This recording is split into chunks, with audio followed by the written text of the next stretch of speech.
ครับต้นแก่นางต้นแก่นางแก่สำหรับแม่ลูกกำกินผิดแม่ลูกอ่อนออกใหม่แก่เบียร์แก่เมาครับแก่นาง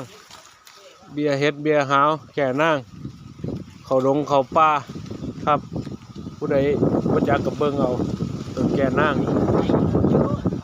แก้ไข้แก้หนาวแม่นเบิดเด้อครับต้นแก่นางเป็นยาผู้เฒ่าโบราณเป็นยาอายุวัฒนะได้ครับต้นนี้แก่นางเบิ่งเอาพี่น้องผู้ใดบ่จักแก่นางกำลังเป็นดอกครับนี่เป็นดอกมีดอกหางมันรกขึ้นมาสิหอมห้วยสดแก่นางครับ